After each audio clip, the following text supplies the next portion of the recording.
É nosso convidado, o economista Filipe Grilo. Olá, bom dia e bem-vindo. Que atenção nos merecem estes números conhecidos hoje? Estes números têm um travo amargo. Nós estávamos todos à espera de um crescimento em cadeia de 0,4, foi apenas 0,2 e, portanto, já há alguns alarmes a tocar, porque de facto isto ficou aquém do que era esperado. Obviamente que a grande variável aqui foi o consumo privado, isto já era esperado, precisamente porque os juros estão a baixar, as famílias estão com um bocadinho mais de folga.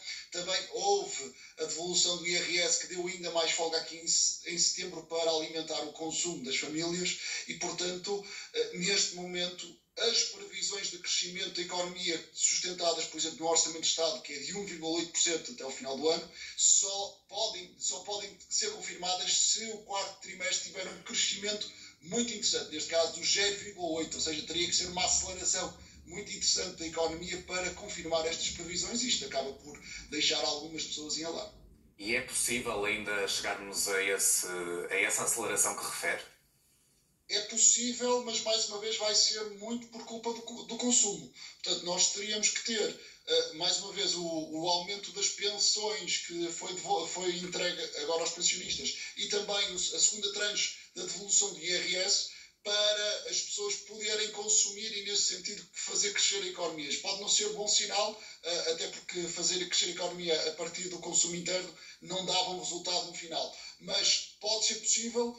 Nós não nos podemos esquecer que também há os gastos típicos do Natal, os gastos típicos nesta altura da Black Friday. Tudo isto pode, de certa forma, motivar um crescimento, mas que vai ser cada vez mais difícil cumprir a previsão do governo. Se não se concretizar essa previsão do crescimento económico, como é que fica o Orçamento do Estado para 2025?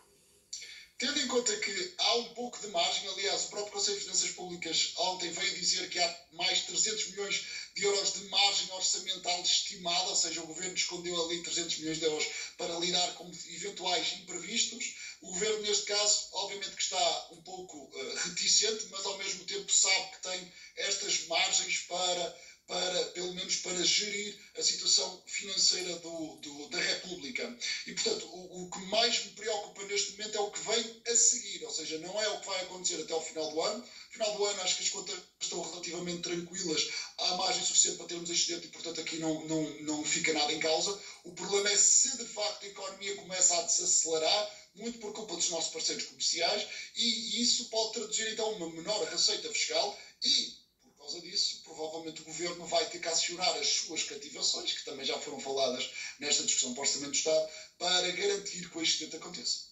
E porquê que, ou melhor, como é que se explica que as exportações continuam a ter um comportamento negativo no crescimento económico?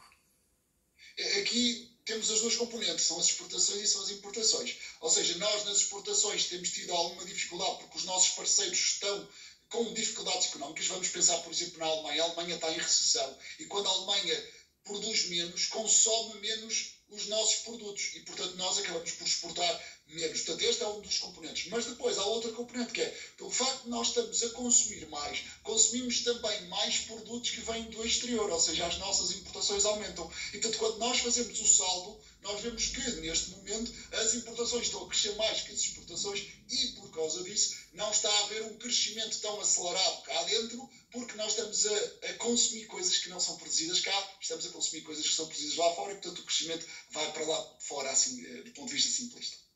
Muito bem, está feita a primeira análise a estes números conhecidos hoje do Instituto Nacional de Estatística. Filipe Grilo, muito obrigado e um ótimo dia. Obrigado, bom dia.